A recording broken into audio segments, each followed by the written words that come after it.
Jauh di luar orbit bumi, ada sebuah planet merah yang memikat perhatian manusia selama berabad-abad. Mars, tetangga terdekat kita di tata surya, telah menjadi simbol mimpi, eksplorasi, dan kemungkinan baru.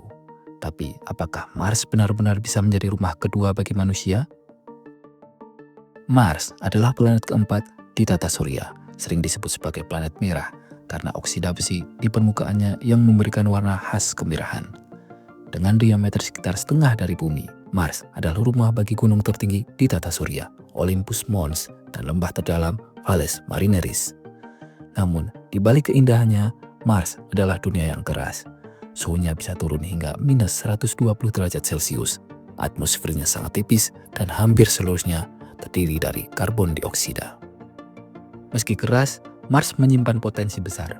Mars memiliki hari yang hampir sama panjangnya dengan bumi, yaitu sekitar 24,6 jam, dan terdapat bukti bahwa air pernah mengalir di permukaannya miliaran tahun yang lalu. Para ilmuwan percaya bahwa di bawah permukaannya mungkin masih ada air dalam bentuk es. Ini adalah salah satu alasan utama mengapa Mars menjadi fokus dalam eksplorasi ruang angkasa. Namun, kehidupan di Mars bukanlah hal yang mudah. Atmosfernya terlalu tipis untuk bernapas, dan radiasi dari matahari jauh lebih tinggi dibandingkan di bumi karena tidak adanya medan magnet pelindung. Untuk bisa hidup di Mars, manusia perlu membangun habitat tertutup yang bisa melindungi manusia dari lingkungan yang ekstrim, menyediakan oksigen, air, dan makanan. Para ilmuwan dan insinyur di seluruh dunia sedang mengembangkan teknologi untuk menjawab tantangan ini.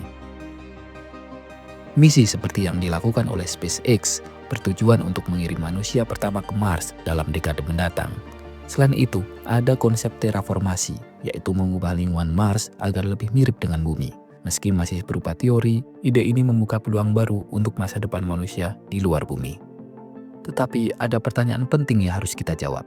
Apakah kita berhak mengubah planet lain? Bagaimana kita memastikan bahwa eksplorasi Mars tidak mengulangi kesalahan eksploitasi yang kita lakukan di bumi? Masa depan eksplorasi ruang angkasa harus dilakukan dengan tanggung jawab yang besar. Mars adalah simbol harapan dan tantangan. Ia mengingatkan kita akan kemampuan manusia untuk bermimpi besar, berinovasi, dan mengeksplorasi. Tapi Mars juga mengingatkan kita akan tanggung jawab besar yang datang bersama keinginan itu.